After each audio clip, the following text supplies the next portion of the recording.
bouncy. Just on my phone at a ramp mount. Looks like it's pretty shaky. Hold on, I'll stop here. Can't even see the dang hay vine anymore. Why it's so bumpy. Let's see what we can do here. Anyway, like I said, probably scares some people. Early June, we got get some hay down here. Got all the crops are in. Gotta do some planting or spraying yet. Sorry, planting's all done. Everything got planted with the corn planter this year. Sorry about the wobble, but that's how it's gonna have to be, I guess. Should have a shorter. We got two of these sticks here. This one's the longer one. I thought it would give you a better visual, but I guess not. Anyway, got some really nice first cutting here finally. This is orchard grass, timothy, and alfalfa on this hilly field here right behind the house. They're at the main farm, so they can't make up their mind if it's going to rain or not. They say it's supposed to be good now for a couple days, but we'll see. It's only 58 degrees this morning. We're in the 90s all last week. I was able to get a little bit done, but not very much. I did do a little chunk out back, about 10 acres. And got that off and no-till some corn in it. I was just out there yesterday and the corn was up already, so that's good. And we did manage to get that sprayed, so it looks pretty good. I got another little field, 5-acre field I did the same thing on, but I did not get that sprayed yet, so it won't really matter for the herbicides, but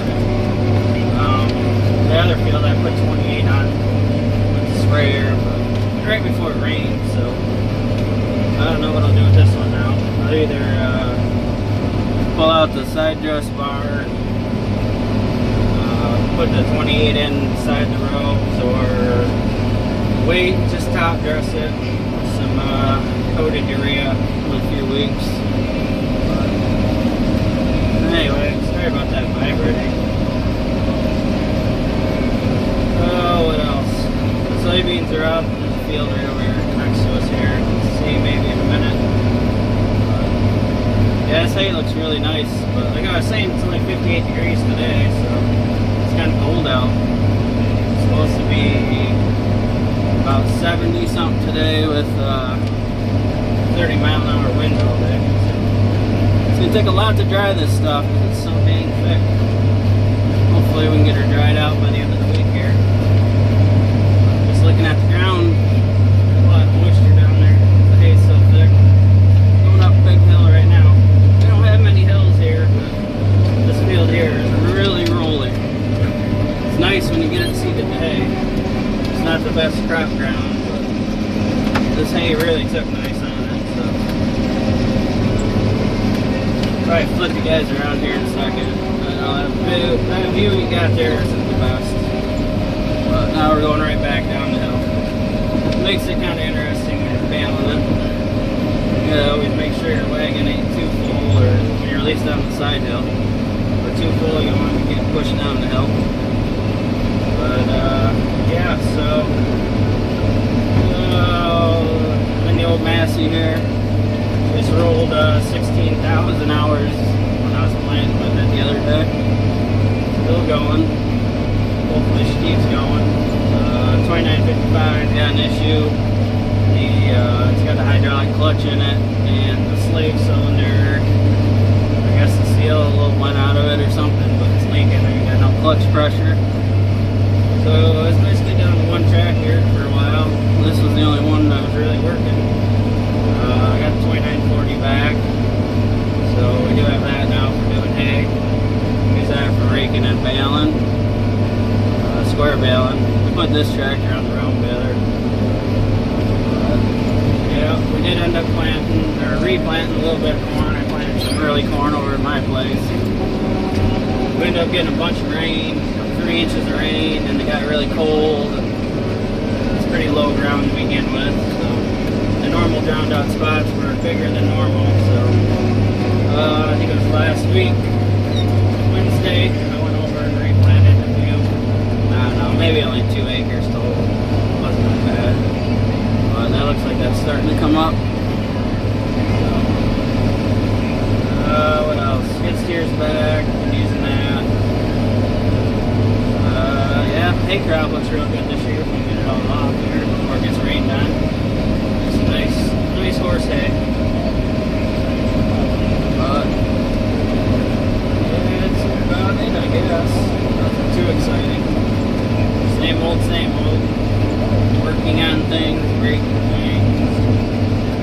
I don't know. I don't have much to do, but it sure does seem like I'm always behind on it somehow or another. It'd be nice to be out in front of everything for once.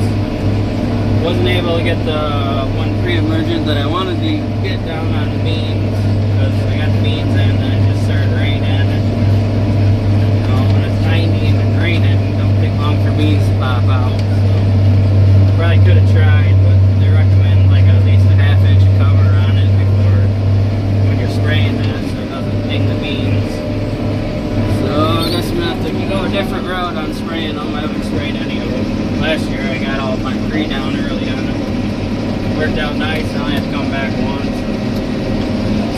Spray a little bit of Roundup.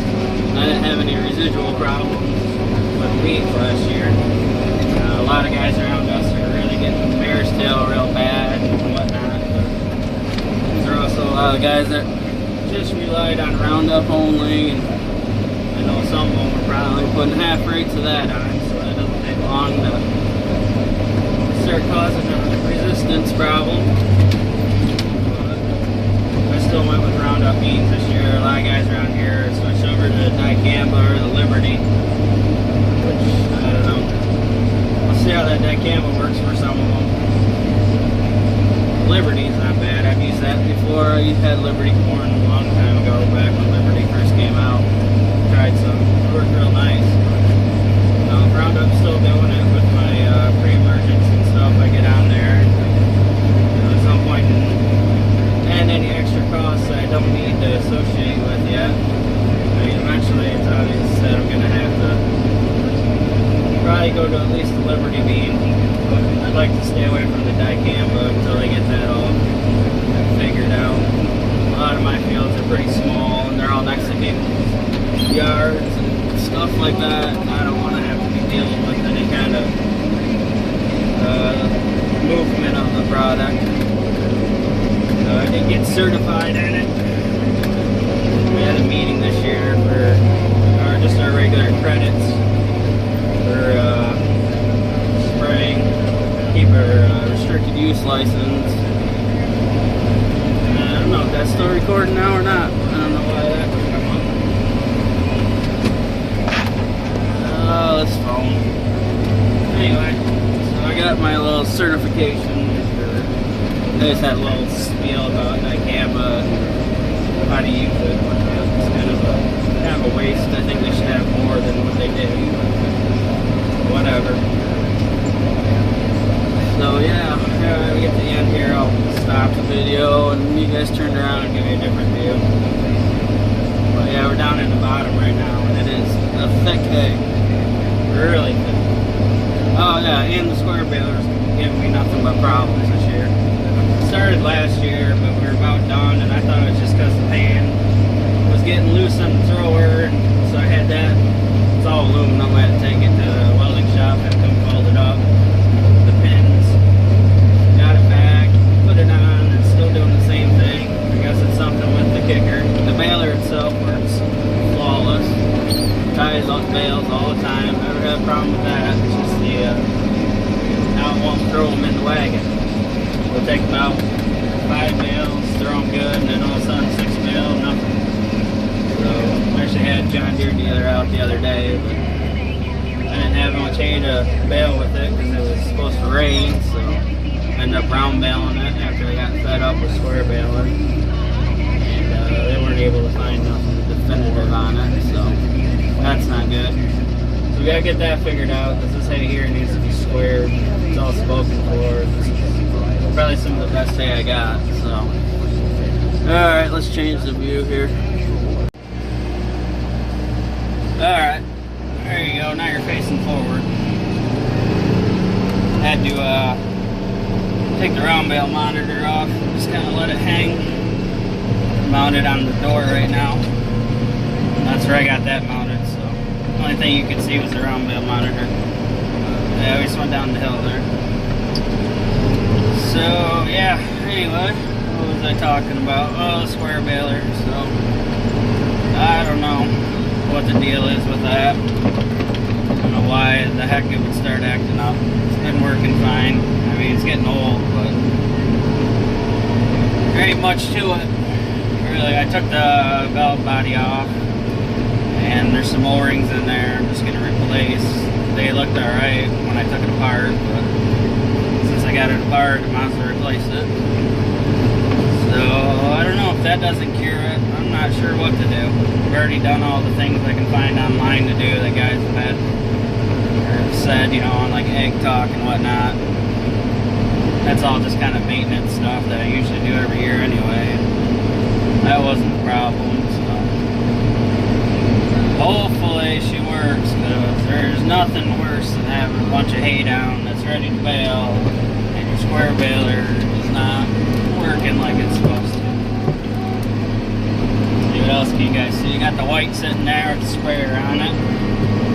Brakes, couple wagons, truck. And we go back again. I just split the field. I don't like going round and around. I cut the headlands basically six times around the other time when I cut another field. That way, get the headlands and stuff out of the way. Now I just got these straight rows to cut. The rest of the field will be all straight. So makes it easier to bale, especially when you got all these hills. Yeah. What else? Like I said, I still got some spraying to do. I gotta do all the beans. What I'm gonna use now is gonna have a little bit of residual mixed with just some regular glyphosate or Roundup. I think it's Glystar, but it's got a pre in it.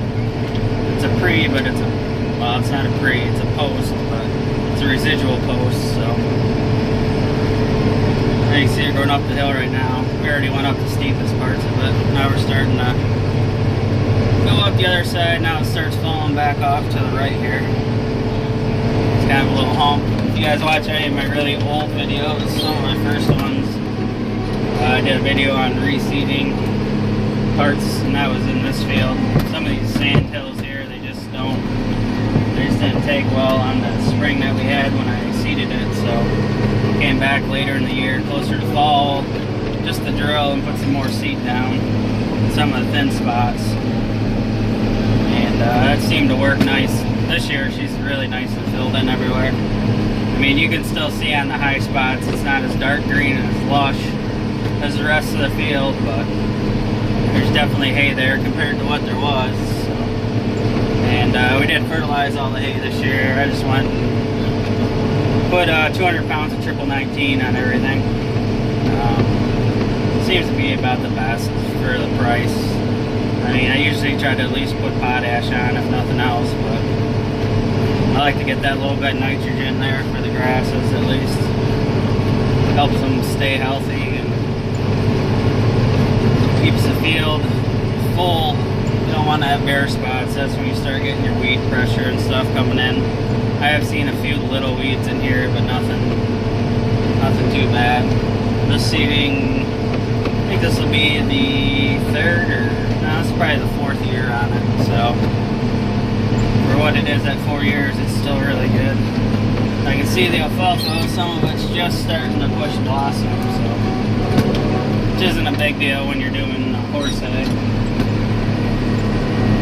It's not like for dairy where your nutrition starts going down and you start worrying about it more. But most of it, there isn't any blossoms on it yet. The orchard grass, I'm surprised, hasn't headed out. I mean, it's headed out, but it hasn't died off yet, which is good. I guess seed guys talked to, they said they got some of these grasses now. I had this custom blend that I had made. And I guess some of the varieties of orchard grass they got nowadays stay greener longer. That was always one of the things I hated about orchard grass. Is it was always nice because you get a lot of product out of it. But it was always the first thing to sprout up, and then if you got a wet spring and summer, it took you a while to get to the field, the stuff would be dead and brown by the time you're cutting the rest of the field, which was still green. And it just made the hay look bad, even though it was still good. But I guess some of these varieties they have now, they stay greener longer, don't turn quite as quick, don't ripen. Yeah, so that's what we're doing today. Just cutting this. This is it's about 16 acres, I believe. I already got the headlamps done, so maybe not quite. But there'll be a lot of bales here. I'd be surprised if we don't get at least 2,000 bales off of this. The way it's looking, how thick it is. But really, she's going to be getting it to dry because it's supposed to be relatively cool for the first part of the week. Mid-70s, and then it's supposed to bump up to 80s, but then when it gets to the 80s, that's when we get our chances of rain back. So I don't know, we'll see. We got this, and I don't have that much hay after this to do. Maybe another 20 acres. Like I say, I plowed up or no-till hay into 15 acres of it, so. And I don't know, I'll do a crop tour here. Go look at the new seeding. They're coming in really nice this year with all the hay. Same basic seed that I got here, basic blend.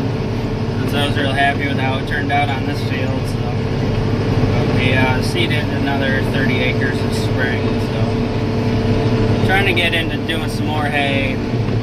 Definitely trying to get some of our less productive ground into the hay. This field here is definitely that, with all these sandy hills on it. I did get corn off of it one year that was pretty good. I mean, pretty good for here. So I'm talking like 150 max. But yeah, I got 22 acres that I seeded on a rental piece. Luckily, the guy was cool with it because I had beans on it last year, and it's surrounded by like 400-acre swamp. There's 3 fields, and the one field the deer just totally clipped it off. It was about 6 inches tall when I went to combine it. They were just pathetic beans last year. Some of it's light ground. It's got like everything on it. It's got a big sand like slope on it. Anyway, definitely not making money planting crops over there, so got her all seeded into the hay, so hopefully it takes good and won't have to worry about that. It'll be a lot nicer to be able to get some money off of it so you can at least pay the dang rent on the ground. But, so yeah, that's what's been going on. Sorry I haven't made a lot of videos, but it's kind of hectic, crazy. I don't know where my GoPro is. I think it's in my truck. I don't even know if it'll work. Seems like every time I go to use it, it's dead. I know it'll be dead now, but it just doesn't hold the charge like it used to. So we're down to the phone, and you guys are on these RAM mounts that I bought when we bought our GPS unit. It came with that kind of style, so I ended up buying a whole bunch of different clips for it and whatnot. Works nice for the phone, but I don't trust putting them out. I don't want to put my phone out on a piece of machinery like I would the GoPro to give you guys all the random angles. So I don't know. I guess we'll have to look into getting a new GoPro here soon or something different. Yes, their GoPros are getting relatively cheap now. If you just buy the regular one, I guess if you figure that you get a year or so out of it, it's only $200. You can just keep doing it, I guess. Buy a new one all the time. I don't know. Anyway, I guess it's getting long enough. Everybody's having a good season. Hope everybody's got their crops in around us. Everybody's pretty much done. Surprisingly, for the spring and stuff we had, that all my neighbors are done. Some of them do quite a few acres, so they're actually ahead of schedule as far as that goes around here, surprisingly. always kind of hard to watch a neighbor who does a couple thousand acres, and they're done at about the same time as me, and I only do a couple hundred acres. So, whatever. We got her in, and hopefully we'll get a good crop. Maybe the prices will be good. We'll make some money farming this year. Fingers crossed. Alright, well, lap down long enough, and we'll talk to you guys later, and maybe next video will be a crop scouting report, looking at some fields. Probably tomorrow, maybe. I don't have much going on tomorrow, so we'll see. Alright, take it easy.